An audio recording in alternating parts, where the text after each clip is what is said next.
క్రీస్తునందు ప్రియులారా, యేసుక్రీస్తు నామములో మీ అందరికీ శుభాలు తెలియజేస్తున్నాం. క్రీస్తు రాకడ ధ్వని శాంతి ఆదరణ సందేశాలు అను టీవీ కార్యక్రమం కొరకు ప్రేమతో మిమ్మల్ని ఆహ్వానిస్తున్నాం. మీరు మీ విలువైన సమయాన్ని కేటాయించుకొని మా కార్యక్రమాలు చూస్తున్నందుకు మీకు కృతజ్ఞతలు.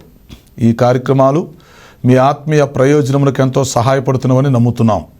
ప్రియులారా, ఈ టీవీ పరిచర్య కొరకు ప్రార్థించండి, సహకరించండి, ప్రోత్సహించండి. ఈ కార్యక్రమాలు ఇతరులకు పరిచయం చేసి వారు కూడా చూసి మేలు పొందేటట్లుగా సహాయపడాలని మీకు మనవి చేస్తున్నాం. విశ్వాసంతో ఎంతో ఖర్చు పెట్టి కొనసాగిస్తున్న ఈ కార్యక్రమాలు తుది వరకు కొనసాగేటట్లుగా ప్రార్థించండి. దేవుడు మిమ్మల్ని ప్రేరేపిస్తే మీరు కూడా ఒక కార్యక్రమానికి స్పాన్సర్ చేసి ఈ పరిచర్యలో పాలిభాగస్తులు కావాలని ప్రేమతో మీకు మనవి చేస్తున్నాం. ప్రత్యక్షంగా మేము టీవీ ద్వారా సువార్త ప్రకటిస్తున్నాము. పరోక్షంగా ప్రార్థిస్తున్నవారు, సహకరిస్తున్నవారు, మమ్మలను ప్రోత్సహిస్తున్న వారంతా ఈ పరిచర్యలో పాలిభాగస్తులు అని జ్ఞాపకం చేస్తున్నాం.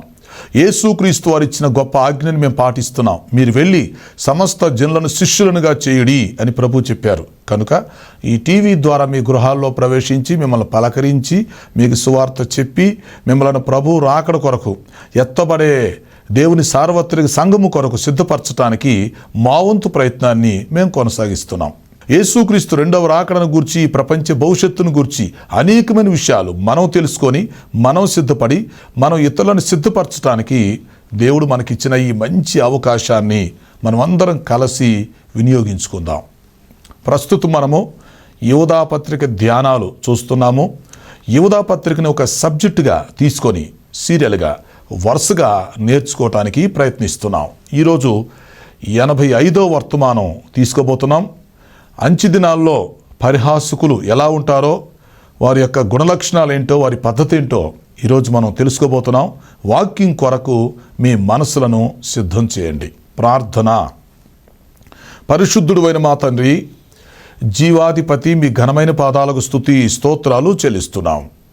ఈ సమయంలో యోధా పత్రికలో నుండి 85వ వర్తమానం తీసుకోబోతున్నాము. సహాయము చేయండి. పరిహాసకులను గూర్చి మేము తెలుసుకోబోతుండగా మీరు బోధకులై మాకు బోధ చేయమని మనం చేస్తున్నాం. మీ దాసునైన నన్ను బలపరిచి వాడుకోండి. ఈ కార్యక్రమానికి సహకరిస్తున్న కుటుంబమును దీవించమని మనం చేస్తున్నాం. రక్షణ లేని వారికి రక్షణ దయచేయండి. రక్షణ పొందిన వారిని సంఘంలో స్థిరపరిచి బలపరిచి మీ రాకడ కొరకు సిద్ధపరచమని మనం చేస్తున్నాం. మాకు అవసరమైన సందేశం దయచేసి మీరే మహిమ పొందమని యేసు పరిశుద్ధ నామములో అడుగుచున్నాను తండ్రి. ఆమేన్. ప్రియులారా, మంచిది. కూడి వచ్చిన మీ అందరికి మరొకసారి శుభాలు తెలియపరుస్తూ మిమ్మల్ని వర్తమానం కొరకు ఆహ్వానిస్తున్నాం. ప్రస్తుతం మనము యోధా పత్రిక ధ్యానాలు చూస్తున్నాము. 17-18 వచనాలు కలిపి ధ్యానం చేస్తున్నాం. ఈరోజు మన ధ్యానాంశము పరిహాసకులు. ప్రియులారా, క్రీస్తు రాకడ ధ్వని యూట్యూబ్ ఛానల్ని తప్పకుండా మీరు సబ్స్క్రైబ్ చేసుకొని ఇతరులకు షేర్ చేయాలని మీకు మనవి చేస్తున్నాను. యోధా పత్రిక ద్వారా మీరు వింటున్న ఈ వర్తమానాలు క్రీస్తు రాకడ ధ్వనిలో యూట్యూబ్లో, ఫేస్బుక్లో మీకు అందుబాటులో ఉన్నాయి. ఆ అవకాశాన్ని మీరు ఉపయోగించుకోవచ్చని మీకు మనవి చేస్తున్నాను. మంచిది. ఈరోజు మనము పరిహాసకులు గూర్చి ఆలోచన చేయబోతున్నాం. ఓకే. యోధా పత్రికలో చూడండి, 17-18 వచనాలు కలిసి ఉన్నాయి. ఇక్కడ యోధా భక్తుడు సార్వత్రిక సంఘానికి హెచ్చరిక చేస్తున్నాడు. ప్రియులారా, అంచె దినాలలో తమ భక్తిహీనమైనటువంటి ఆలోచన చొప్పున నడుచుకొనుచూ ఉండేటువంటి పరిహాసకులు ఉంటారని ప్రభువైన యేసుక్రీస్తు ద్వారా, అపోస్తలుల ద్వారా మీకు పూర్వమందు చెప్పబడినటువంటి విషయాలను జ్ఞాపకం చేసుకోండి, జాగ్రత్తగా ఉండండి అని యోధా భక్తుడు చెప్తున్నాడు. ఓకే. గత కార్యక్రమంలో మనం అపోస్తలుల గురించి ఆలోచించడం జరిగింది. ఈ కార్యక్రమంలో పరిహాసకుల గురించి మనం ఆలోచన చేయబోతున్నాం. అంచె దినాల్లో భక్తిహీనులు ఎక్కువైపోతారు. ఓకే. ఈ భక్తిహీనుల్లో నుంచి ఇంకొక స్పెషల్ బ్యాచ్ బయలుదేరుతుంది. మీరు అర్థం చేసుకోవాలి. భక్తిహీనుల గురించి ఆల్రెడీ ఎన్నో విషయాలు మనం నేర్చుకుంటూ వచ్చాం. ఈ భక్తిహీనుల్లో మరొక పనికి మాలిన బ్యాచ్ వచ్చిందనమాట. ఆ బ్యాచ్ పేరేంటంటే పరిహాసకులు లేక అపహాసకులు. వీరేం చేస్తారు? దేవుణ్ణి దూషిస్తారు, దేవుని ప్రజలను కూడా దూషిస్తారు, వాక్యాన్ని దూషిస్తారు. కారణం ఏంటంటే వారికి భయము భక్తి లేదు కదా. అందువల్ల ఎప్పుడు కూడా పరిహాసము చేస్తూ ఉంటారు, అపహసిస్తూ ఉంటారు. అందుకే కీర్తన గ్రంథంలో మొదటి కీర్తన 1-2 ఏమి చెప్పబడింది? దుష్టుల ఆలోచన చొప్పున నడవక, పాపుల మార్గమున నిలవక, అపహాస్కులు కూర్చుండు చోటన కూర్చుండక, యెహోవా ధర్మశాస్త్రమునందు ఆనందించుచు దివారాత్రములు దాన్ని ధ్యానించువాడు ధన్యుడు. అంటే దీని అర్థం ఏంటి? మనం ఈ లోకంలో జీవిస్తున్నప్పుడు ఈ దుష్టుల ఆలోచన చొప్పున మనం నడవకూడదు, అలాగే పాపుల మార్గంలో నిలవకూడదు. ఈ అపహాసకులు పరిహాసకులు ఉన్నారు చూసారా, వారు కూర్చున్న చోట కూడా మనం కూర్చోకూడదు. చాలా సందర్భాల్లో మనం అదే పొరపాటు చేస్తుంటాం. ఈ అపహాసకులు లేక పరిహాసకులు ఉన్న దగ్గర మనం కూర్చొని ముచ్చట చెప్పుకుంటూ ఉంటాం. వాళ్ళతో కలిసి మనం కూడా నవ్వుతుంటాం. వాళ్ళు జోకులు వేస్తారు, మనం కూడా జోకులు వేస్తాం. ఈ చెత్త పనులు చేయకూడదు. అపహాసకులు కూర్చుండ చోట కూర్చుండకూడదు అంటే వాళ్ళకు మనం సమయం కేటాయించకూడదు, వాళ్ళ దగ్గర కూర్చోకూడదు, వాళ్ళతో సహవాసం చేయకూడదు. ఎందుకంటే వాళ్ళ పని ఏంటి? అపార్థం చేసుకోవటం, హేళన చేయటం, నవ్వటం, అందరిని కామెంట్ చేస్తూ ఉంటారు అన్నమాట. వాళ్ళు మంచోళ్ళని కామెంట్ చేస్తారు, చెడ్డోళ్ళని కామెంట్ చేస్తారు, దేవుని దూషిస్తారు, దేవుని వాక్యాన్ని దూషిస్తారు, దేవుని సేవకుల్ని దూషిస్తారు, దేవుని పరిచర్యను కూడా దూషిస్తారు. కారణం ఏంటంటే వాళ్ళు హద్దు లేకుండా ప్రవర్తించేవారు, బరితెగి బ్రతికేవాళ్ళు. అందువల్ల యోధా భక్తుడు చెప్తున్నాడు సార్వత్రిక సంఘానికి, అంచె దినాల్లో భక్తిహీనులు ఎక్కువైపోతారు. ఓకే, ఈ భక్తిహీనులు మరొక స్పెషల్ బ్యాచ్ వస్తుంది, పరిహాసం చేసేవాళ్ళు. వాళ్ళందరిని చూసి నవ్వుతూ ఉంటారు, హేళన చేస్తారు, ఎగతాళి చేస్తారు, కామెంట్ చేస్తూ ఉంటారు. ప్రతి వ్యక్తికి ఏదో ఒక పేరు పెడతా ఉంటారు, ప్రతి వ్యక్తిలో కూడా ఏదో ఒక లోపం చూపిస్తారు అన్నమాట. ఇలాంటి పరిహాసకులను చూసినప్పుడు మనం అంచె దినాల్లో ఉన్నామని గుర్తు చేసుకోవాలి. రెండవ రాకడ దగ్గరలో ఉందని, సంఘం ఎత్తబడటానికి సిద్ధంగా ఉందని మనం అర్థం చేసుకోవాలి. ఎందుకంటే పరిహాసకులు రావటం కూడా రెండవ రాకడకు సంబంధించిన సూచనలో అదొక సూచన. భక్తిహీనుల్లో వాళ్ళు స్పెషల్ బ్యాచి. అందువల్ల ఇప్పుడు మనం ఏం చేయాలి?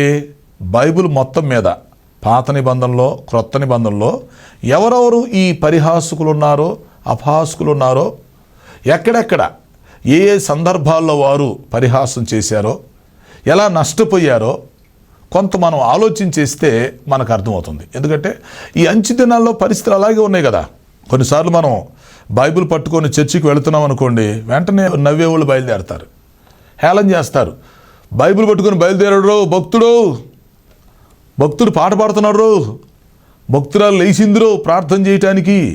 తను చెడిన కోతి వనమెల్లా చెడిపినట్టు వాళ్ళు చెడిపోయింది గాక, తప్పుదారిలో నడిచేది గాక, ఆ మంచి మార్గంలో నడిచే వారిని కూడా నడవనీయకుండా చేస్తారు. వీళ్ళు అడ్డుబండలుగా ఉంటారు.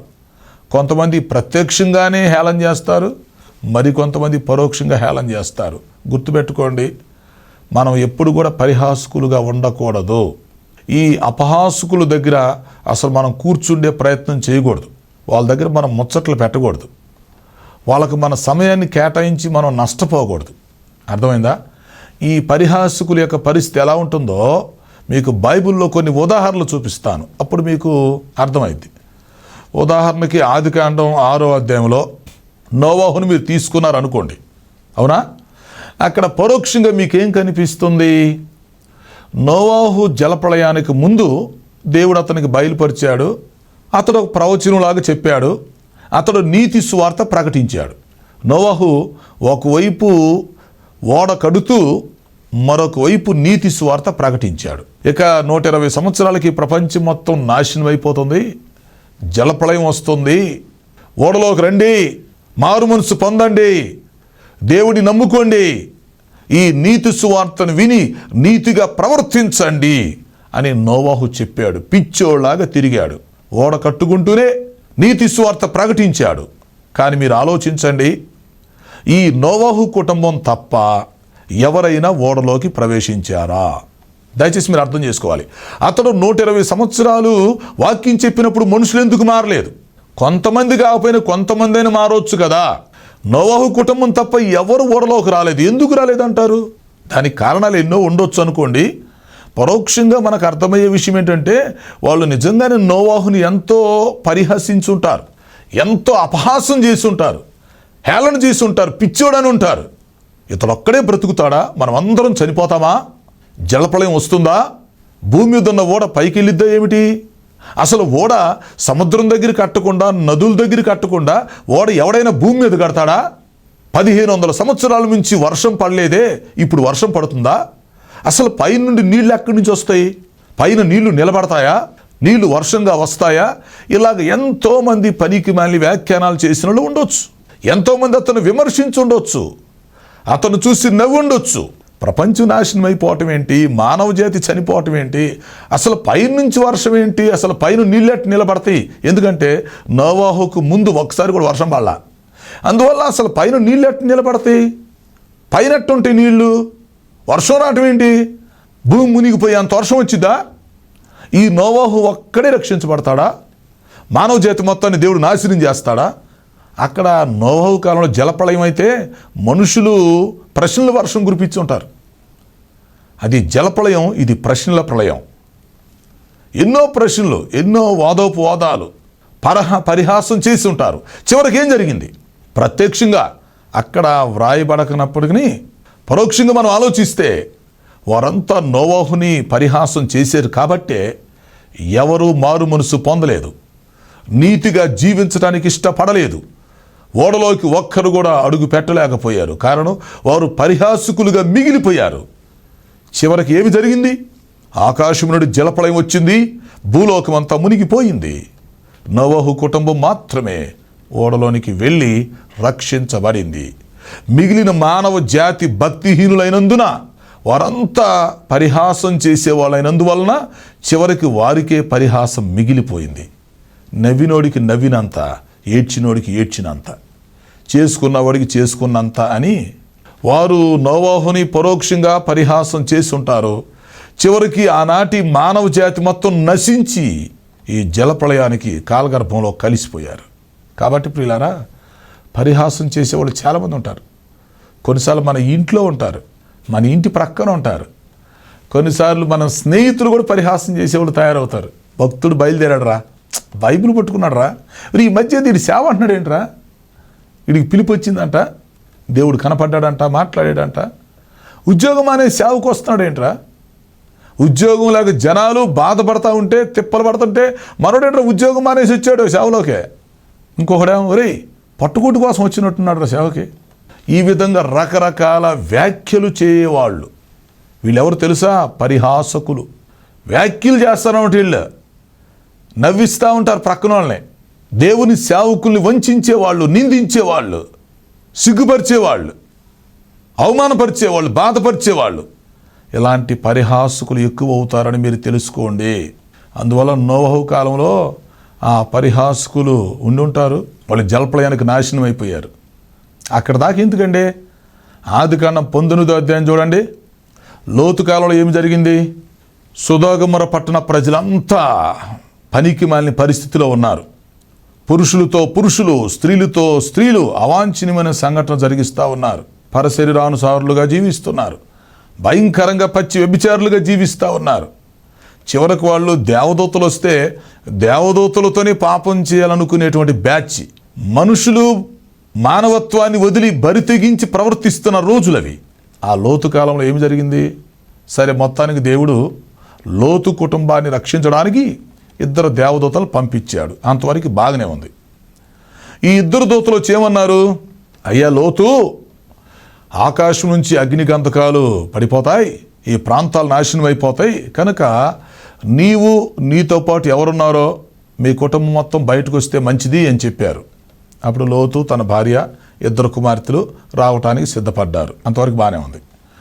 అప్పుడు ఈ లోతు కుటుంబీకులందరూ ఏమన్నారంటే, అయ్యా మాకు తెలిసిన వాళ్ళు కొంతమంది ఉన్నారండి, తర్వాత మా అల్లుళ్ళు కూడా ఉన్నారు వివాహానికి సిద్ధమైన వాళ్ళు, కాబట్టి వాళ్ళని కూడా మేము పిలుచుకొస్తాం, బంధువులు కూడా పిలుస్తామన్నట్టుగా చెప్పారు. సరే వెళ్ళి పిలిచిరండి అన్నారు. టైం అయిపోతుంది, పిలిచిరండి అన్నారు.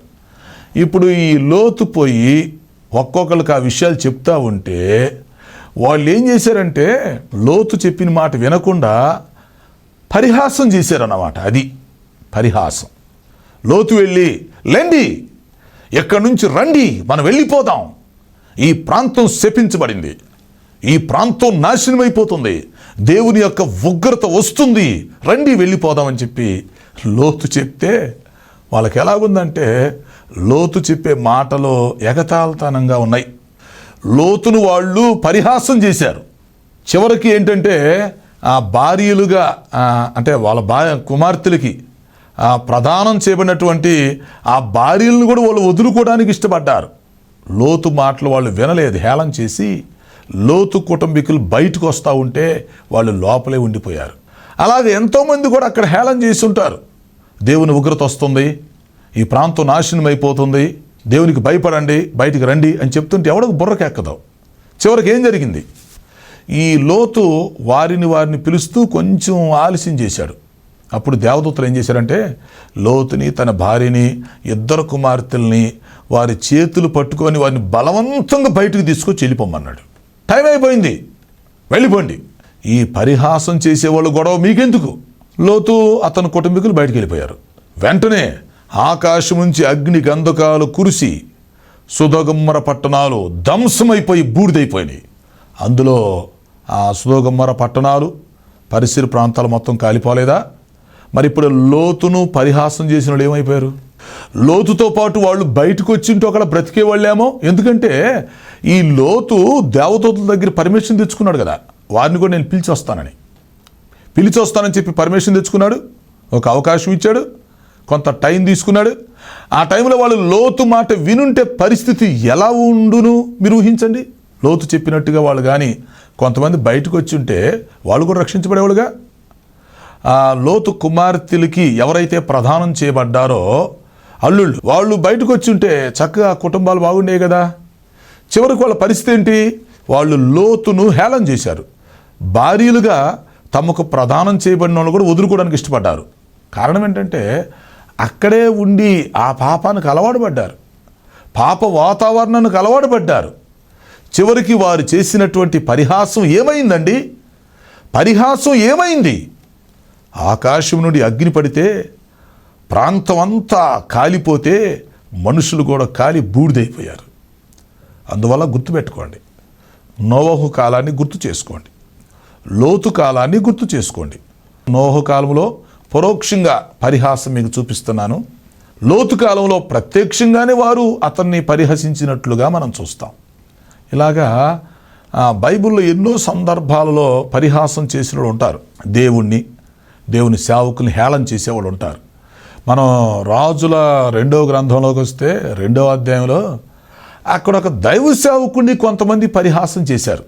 ఈ పరిహాసకులు ఎవరు తెలిసినా భక్తిహీనుల్లో మళ్ళీ స్పెషల్ బ్యాచ్ అన్నమాట వాళ్ళు పరిహాసం చేసేవాళ్ళు. అక్కడ ఎలీషాని 42 బాలురు పరిహాసం చేశారు. బోడివాడ ఎక్కిపో అన్నారు.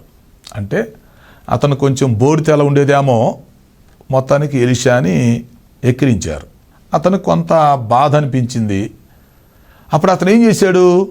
వారిని కొంత నివారింప చూసుంటాడు కానీ వాళ్ళు మాటనలా. అప్పుడు ఏం చేశాడంటే వారిని శపించాడు. అట్లా చూశాడు ఊరక. వెంటనే 2 ఆడ ఎలుగుబంట్లు వచ్చేసి 42 అక్కడక్కడికే చీల్చి పడేసి వెళ్ళిపోయినాయి. చూసారా? అంటే ఒక బ్యాచ్ వచ్చి దైవ సేవకుని హేళన చేస్తారా? ఈ రోజులో ఇలాంటి వాళ్ళు లేరా? సువార్త చెప్పడానికి వెళితే వారిని కొట్టినోళ్ళు, తిట్టినోళ్ళు, హేళన చేసినోళ్ళు లేరా? మేము ఒకసారి శ్రీకాకుళం జిల్లా ప్రాంతంలో సువార్త ప్రకటించడానికి వెళ్ళినప్పుడు ఏం జరిగింది? నేను వ్యాన్లో కూర్చున్నాను, నాతో కొంతమంది ఉన్నారు. మేము మైకులో సువార్త చెప్తున్నాం. కొంతమంది ఏం చేశారంటే దిగి వెళ్ళి ఆ గ్రామంలో అటు ఇటు పత్రికలు పంచుతూ సువార్త చెప్తున్నారు. ఈలోపు వెంటనే ఒక బ్యాచ్ వచ్చేసి భయంకరంగా దేవుని తిట్టేస్తున్నారు. సేవకుల్ని తిట్టారు, నన్ను తిట్టేశారు. నిప్పు పెట్టేస్తామంటున్నారు, పెట్రోల్ పోసేస్తామంటున్నారు. ఈ వ్యాన్ యొక్క టైర్కి పంచిరి పెట్టేస్తామంటున్నారు, గాలి తీసేస్తామంటున్నారు. వెంటనే దిగేసేయండి, ఈ వ్యాన్ తగలబెట్టేసేయండి, ఎందుకు వచ్చారని మాట్లాడుతున్నారు. ఇష్టం వచ్చినట్టుగా తిట్టేశారు. మరి కొద్దిసేపట్లో ఏం జరిగేదో మాకు తెలియదు. మొత్తానికి ప్రార్థన చేసుకొని చిన్నగా ఆ గ్రామంలో నుంచి బయటకు వచ్చాం. అది ఒరిస్సా బార్డర్లో జరిగింది, శ్రీకాకుళం జిల్లాలో. ఎందుకంటే సందర్భం వచ్చింది కనుక మీకు గుర్తు చేస్తున్నాను. ఎంతో కష్టపడి సేవ చేశాను. ఇప్పటికి 26 సంవత్సరాల నుంచి దేవుని యొక్క సేవలో కొనసాగుతున్నాను. ఇంచుమించు 3000 గ్రామాల్లో తిరిగి సేవ చేశాను. శ్రీకాకుళం జిల్లాలో అయితే 38 మండలాల్లో 1800 గ్రామాల్లో 2 సార్లు తిరిగి సేవ చేశాం. ఒక్కొక్క రోజు 15-20 కిలోమీటర్లు నడిచాను. అడవుల్లో, కొండల్లో నడిచాను. కొన్నిసార్లు భోజనం లేకపోతే ఆకలితో ఉన్నప్పుడు రోడ్డు ప్రక్కన ఉన్నటువంటి ఆ చెట్టు కాయలు, అవి పిచ్చి కాయలైనా మంచి కాయలైనా మాకు తెలియనటువంటి ఆ కాయలు కూడా కోసుకు తిని ఆకలి నింపుకున్న రోజులు ఉన్నాయి. దేవుని కొరకు కష్టపడ్డాం. కానీ అదే సమయాల్లో ఎన్నో విమర్శలు జరిగాయి. ఎంతోమంది హేళన చేశారు. పరిహాసకులు ఉంటారు, పట్టించుకోకూడదు. పరిహాసకులను పట్టించుకోకూడదు. ఎందుకంటే అంచె దినాల్లో భక్తిహీనుల సంఖ్య ఎక్కువ అవుతుంది. ఆ భక్తిహీనుల్లో స్పెషల్ బ్యాచ్ వాళ్ళు ఉంటారు. ఇప్పుడు భక్తిహీనులు అంటే వాళ్ళ వరకు వాళ్ళు భక్తిహీనులుగా ఉంటే పర్లేదు, లేదా కొంతమంది ఇతరులను భక్తిహీనులుగా చేస్తారు, ఓకే. కానీ భక్తిహీనులు స్పెషల్ కేటగిరీ గురించి ఇక్కడ మాట్లాడుతున్నాడు. ఏమిటి? వీళ్ళు పరిహసిస్తుంటారు అన్నమాట. ఎప్పుడు దూషించటం, విమర్శించటం, నిందించటం, కామెంట్ చేయటం, తీర్పు తీర్చటం. దేవుడు అన్న భయం ఉండదు. దేవుని సేవకులను అసలే పట్టించుకోరు అనుకోండి, వాక్యాన్ని పట్టించుకోరు. కొంతమంది బైబిల్ని చించేవాళ్ళు ఉన్నారు కదా, బైబిల్ని ఇసిరేసేవాళ్ళు ఉన్నారు, బైబిల్ని ఒక మామూలు పుస్తకం కంటే తక్కువగా చూసేవాళ్ళు ఉన్నారు. వీళ్ళంతా పరిహాసకులు కారా? నేను ఒంగోలులో ఏబిఎం కాలేజీలో చదువుతున్నప్పుడు యవనస్తులను తీసుకొని రోడ్ల మీదకి వెళ్ళి పత్రికలు పంచేవాళ్ళం. అప్పుడు ఒక్కొక్కడు నవ్వుతూ ఉండేవాళ్ళు. నవ్వి ఏంట్రాళ్ళకి చదువు సంధి లేకుండా రోడ్లు ఎమ్మటికి వచ్చి నిలబడుతున్నారు, ఈ పత్రికలు పంచుతున్నారు, చదువుకోవచ్చు కదా అనుకునేవాళ్ళు. సరే అంటే పర్లా. తర్వాత ఆ పత్రికలు తీసుకొని చించేసేవాళ్ళు, నలిపేసేవాళ్ళు, కాళ్ళు కింద వేసి తొక్కేసేవాళ్ళు. నేను అనుకునేవాడిని, పత్రికను తొక్కురు, నిన్ను కూడా తొక్కేస్తాడు రేపు. ఈరోజు నువ్వు ఆ కరపత్రికను తొక్కేవు, రేపు నిన్ను కూడా తొక్కుతాడు. పత్రికను చించుతున్నావు, రేపు నీ జీవితం చినిగిపోయింది అనుకునేవాడు మనసులో. అవును, కొంతమంది పనికి మాలి బ్యాచ్ అన్నమాట. మాకెందుకు అనుకోరు, ఎవడ పనాడు చేసుకుంటున్నాడు కదా అనుకోరు. ఇప్పుడు నీకు ఇష్టం ఉంటే ఓకే, ఇష్టం లేకపోతే నీ దారి నువ్వు చూసుకోవచ్చు, తప్పులేదు కదా. ఇప్పుడు భక్తిహీనులు ఏం చేస్తారంటే, వాళ్ళకి ఇష్టం లేదనుకోండి, సరే వాళ్ళ పనికి మళ్ళీ పనులు వాళ్ళు చేసుకుంటారు. కానీ వీళ్ళు భక్తిహీనులు కాదు కదా. భక్తిహీనులు మళ్ళీ స్పెషల్ కేటగిరీలే. అంటే పరిహాసం చేసేవాళ్ళు, దేవుని యొక్క సేవని ఆటంకపరిచేవాళ్ళు, దేవుని దూషించేవాళ్ళు. ఈ మధ్య యూట్యూబ్లో భయంకరమైన కామెంట్స్ పెడుతున్నారు. లేక యేసుక్రీస్తుని ఎంత దూషిస్తున్నారో తెలిసినా, ఆయన సిలువలో ఉన్నాడు, ఆయనకే దిక్కు లేదు, ఆయన మనం రక్షిస్తాడా? సిలువలో ఆయనకు అసలు వస్త్రాలున్నాయా? ఆయన వస్త్రం లేకుండా ఉన్నాడు, ఆయన వచ్చి మనం రక్షిస్తాడా? భయంకరంగా విమర్శలు చేసేవాళ్ళు అన్నమాట, వక్రీకరించేవాళ్ళు. ప్రియులారా, గుర్తుపెట్టుకోండి, అంచె దినాల్లో పరిహాసకులు వస్తారు, పరిహాసం చేస్తారు. మనం పట్టించుకోకూడదు. యోధా చెప్తుంది అదే. సార్వత్రిక సంఘానికి హెచ్చరిక చేస్తున్నాడు. భక్తిహీనుల విషయంలో జాగ్రత్తగా ఉండమంటున్నాడు. ఎస్పెషల్లీ పరిహాసకులు ఉంటారు, పట్టించుకోగాకండి అంటున్నాడు. కొన్నిసార్లు మనల్ని తిట్టేవాళ్ళు ఉంటారండి, విమర్శించేవాళ్ళు ఉంటారు, మనం చూసి నవ్వుతారు, ఏదో మనం పొరుగు తీద్దాం అనుకుంటారు, అవమానపరచాలనుకుంటారు, మనల్ని చిన్నచూపు చూస్తారు, పిచ్చోళ్ళు అనుకుంటారు. అనుకొని పర్వాలేదు, పిచ్చోళ్ళు అనుకుంటారు అనుకొని. ఒక దైవ సేవకుడిని వాళ్ళ కుటుంబీకులు అందరూ కలిసి కూర్చోబెట్టి ఆయన ఏదో పెద్ద తప్పు చేసినట్టుగా అందరూ అతను చూసి నవ్వుతూ, నీకు పిచ్చి పట్టిందిరా అన్నారంట. అప్పుడు ఆయన అన్నాడంట, ఎంత చక్కగా గుర్తించి తిరిగి, మీకు పిచ్చి పిచ్చి పట్టింది, నాకు మంచి పిచ్చి పట్టింది అన్నాడంట. అదేంట్రా అంటే, నాకు యేసయ్య పిచ్చి పట్టింది, మీకు పిచ్చి పిచ్చి పట్టింది, మీ పిచ్చి మిమ్మల్ని నరకానికి తీసుకుని వెళ్ళిద్ది, యేసయ్య పిచ్చి నన్ను పరలోకానికి తీసుకుని వెళ్ళిద్ది అన్నాడంట. అర్థమైందా? కాబట్టి దేవుని సేవకులు పిచ్చోళ్ళ కనపడతారు. ప్రార్థన చేసేవాళ్ళు, పాటలు పాడేవాళ్ళు, ఆరాధనలు చేసేవాళ్ళు, రోడ్లమ్మట తిరుగుతా పత్రికలు పంచేవాళ్ళు, వీధి స్వార్థ చెప్పేవాళ్ళు, ఈ చూసేవాళ్ళకి ఎట్ట కనపడుతున్నారంటే వీడికి పని పాట లేదు, పట్టుకూటి కోసం చేస్తున్నాడు అనుకునేవాళ్ళు చాలామంది ఉన్నారు. జీవనోపాధి కోసం ఇది ఒక వృత్తిగా పెట్టుకున్నాడు అనుకునేవాళ్ళు కూడా చాలామంది ఉన్నారు. మీరు పట్టించుకోకూడదు. ఎందుకంటే భక్తిహీనులు ఉంటారు, అందులో పరిహాసకులు ఉంటారు. మన పని మనం చేసుకుంటూ వెళ్ళాలి. అందువల్ల ఎలీషాను పరిహాసం చేసినందువల్ల 42 మంది తమ ప్రాణములు కోల్పోయారు. గుర్తుపెట్టుకోండి. అందుకే వాక్యములో ఉంది, మీ పరలోకమందున్న తండ్రి సెలవు లేకుండా మీ తల ఎంట్రుకలు ఒక్క ఎంట్రుకు కూడా రాలదు అన్నాడు. మరొక చోట అన్నాడు, మిమ్ములను ముట్టినవాడు నా కనుగుడ్డును ముట్టిన వానితో సమానం అన్నాడు. అందువల్ల దేవుని చిత్తం లేకుండా ఏమి జరగదు. మనం ఎవరిని విమర్శించాల్సిన పని లేదు, ఎవరితో గొడవలు పెట్టుకోవాల్సిన పని లేదు, ప్రతీకారం తీర్చుకోవాల్సిన పని కూడా లేదు. ఎందుకంటే మన పని మనం చేసుకుంటూ వెళ్ళటమే. దేవుడు తన చిత్త ప్రకారం తాను చేసుకుంటాడు. రాజుల 2వ గ్రంథంలో 6వ అధ్యాయంలో ఏం జరిగింది? ఇశ్రాయేలు రాజు కాలంలో గొప్ప కరువు వచ్చింది. ఆ కరువు వస్తే ఒక ప్రవక్త వచ్చి ప్రవచనం చెప్పాడు, రేపు ఇదే సమయానికి కరువు పోతుంది, మంచిగా ఆహారం వస్తుంది అని చెప్పాడు. వెంటనే ఆ మంత్రి అంటాడు, పనికిమాలిన రకం పరిహాసం చేస్తా అంటాడు,